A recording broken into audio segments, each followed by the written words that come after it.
Elemen mahasiswa berunjuk rasa di depan gedung DPR RI Senayan, Jakarta Pusat kemarin menolak pengesahan RUU TNI. Mereka menuntut dibatalkannya RUU TNI menjadi undang-undang. Demonstrasi terjadi di depan kompleks MPR DPR Senayan, Jakarta Pusat hingga malam hari sebelum akhirnya dibubarkan oleh polisi. Massa menolak pengesahan RUU TNI karena menilai banyak pasal bermasalah. Mereka khawatir pengesahan RUU TNI menjadi undang-undang akan membawa Indonesia kembali ke era Orde Baru karena keterlibatan militer yang kuat.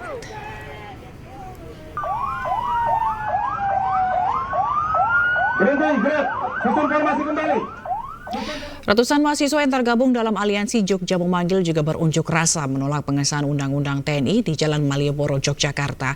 Mahasiswa mengecam DPR RI yang dinilai telah melecehkan rakyat dan demokrasi dengan mengesahkan revisi Undang-Undang TNI. Menurut saya dari naskah akademik aja udah jelek banget. Kejahatan legislasi yang dilakukan oleh DPR melecehkan demokrasi, melecehkan rakyat. Maka seharusnya ketika TNI dipersenjatai dengan senjata, kita rakyat harus dan sudah kewajiban kita untuk dipersenjatai dengan kemarahan rakyat. Ratusan mahasiswa dari berbagai perguruan tinggi di Yogyakarta ini menggelar aksi menolak pengesahan revisi Undang-Undang TNI dengan melakukan long march di Jalan Malioboro menuju gedung DPRD DIY Kamis siang. Para mahasiswa membentangkan spanduk dan poster berisi narasi dan ilustrasi menolak revisi Undang-Undang TNI. Mahasiswa mengecam DPR RI yang dinilai telah melecehkan rakyat dan demokrasi dengan mengesahkan undang-undang tersebut. Pengesahan Undang-Undang TNI seakan mengulang sejarah di mana prajurit TNI aktif dapat merangkap jabatan sipil yang dinilai rentan melakukan tindakan representatif dan dikhawatirkan mengurangi kebebasan demokrasi. Sementara itu, mahasiswa juga menurunkan bendera setengah tiang sebagai simbol duka atas pengesahan Undang-Undang TNI. Melalui aksi ini, para mahasiswa juga mendesak DPR RI segera membatalkan pengesahan Undang-Undang TNI. Dari Yogyakarta, Gunanto Farhan, iNews melaporkan. Aktivis 98 kecewa dengan pengesahan rancangan Undang-Undang TNI oleh DPR RI. Hal ini dinilai suatu bukti pengkhianatan bagi cita-cita reformasi. Sekarang tibalah saatnya kami meminta persetujuan fraksi-fraksi terhadap rancangan undang-undang tentang perubahan atas Undang-Undang Nomor 34 Tahun 2004 tentang Tentara Nasional Indonesia. Apakah dapat disetujui untuk disahkan menjadi undang-undang? Terima kasih. Kamis 21 Maret 2025 merupakan hari di mana revisi perubahan RUU TNI disahkan dalam sidang paripurna di gedung parlemen. Konsolidasi Nasional Aktivis 98 Kamis sore langsung digelar di sebuah hotel di Jakarta Pusat menyusul resminya disahkan RUU TNI dalam rapat paripurna. Dengan disahkannya RUU TNI, aktivis 98 menilai hal itu telah membuktikan suatu pengkhianatan cita-cita reformasi yang telah digaungkan rakyat Indonesia sejak 1998 lalu. Sebetulnya TNI hari ini berkorban untuk siapa? Ya, mereka sedang memuaskan syahwat mereka untuk mengambil alih supremasi sipil.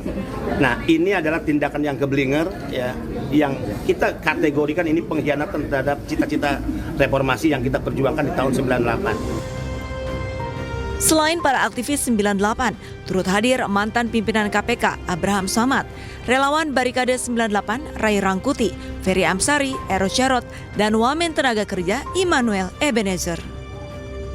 Jangan marah, kritik boleh, kritis boleh. Marah tidak menghasilkan apa-apa.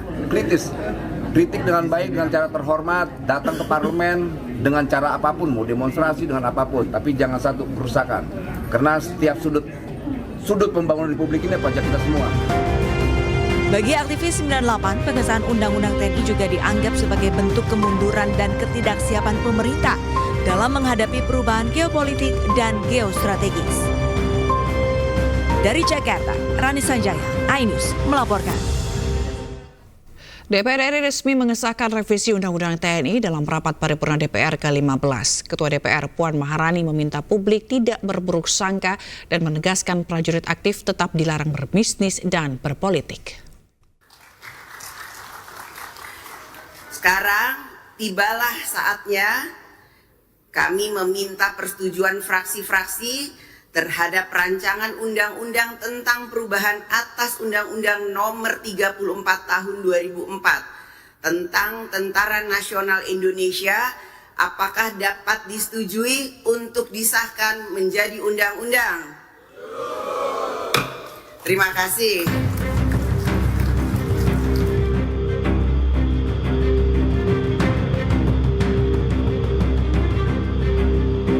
Ketua DPR RI Puan Maharani akhirnya mengetuk palu pengesahan RUU TNI menjadi undang-undang dalam sidang paripurna yang digelar di Gedung DPR Senayan, Jakarta, Kamis pagi. Paripurna pengesahan RUU TNI dihadiri 412 anggota Dewan dan turut dihadiri Menteri Pertahanan Syafri Syamsuddin, Panglima TNI Jenderal Agus Subianto, Menteri Sekretaris Negara Prasetyo Hadi, dan sejumlah pejabat lainnya. Sebanyak 8 fraksi di DPR atau seluruh fraksi menghadiri rapat paripurna dan menyatakan setuju atas RUU TNI. Tak ada penolakan dari 8 fraksi di DPR, namun masing-masing fraksi memberikan catatan. Atas pengesahan RUU TNI yang menuai kontroversi, Ketua DPR Puan Maharani menegaskan Undang-Undang TNI yang baru tetap melarang prajurit aktif untuk berbisnis dan menjadi anggota partai politik. Tetap dilarang, tidak boleh berbisnis, tidak boleh menjadi anggota partai politik, dan ada beberapa lagi itu harus, dan bahkan kalau di luar dari pasal 47 bahwa ada 14 kementerian lembaga yang boleh diduduki TNI aktif, yang TNI aktif itu harus mundur atau pensiun dini. Jadi tolong jangan ada kecurigaan, jangan salah berprasangka dulu. Mari kita sama-sama baca dengan baik setelah undang-undang ini disahkan. Dalam RUU TNI yang telah disahkan, perubahan yang paling menjadi sorotan adalah jabatan TNI aktif di Kementerian Lembaga Sipil, yakni TNI aktif kini bisa menjabat di 14 kementerian lembaga. Batas usia pensiun juga diatur berdasarkan kepangkatan, yakni paling tinggi 63 tahun untuk perwira tinggi bintang 4 dan dapat diperpanjang hingga 2 kali. Dari Jakarta, Tim Liputan iNews melaporkan. Revisi Undang-Undang TNI telah disahkan menjadi undang-undang dalam rapat paripurna. Ada 3 pasal penting dalam perubahan Undang-Undang Nomor 34 Tahun 2024 tentang TNI tersebut. Berikut selengkapnya.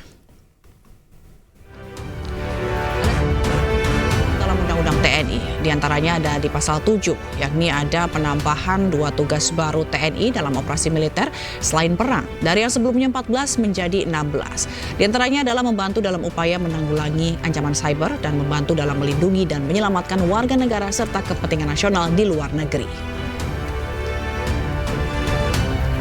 Pasal selanjutnya di pasal 47 terkait kementerian atau lembaga yang bisa diisi TNI. Ada penambahan posisi jabatan publik yang bisa diisi TNI aktif yang sebelumnya 10 jadi 14. Penambahan kementerian lembaga yang bisa diduduki TNI diantaranya Badan Nasional Pengelola Perbatasan atau BNPB, Badan Penanggulangan Bencana, Badan Penanggulangan Terorisme, Badan Keamanan Laut, dan Kejaksaan Republik Indonesia atau Jaksa Agung Muda bidang tindak pidana militer.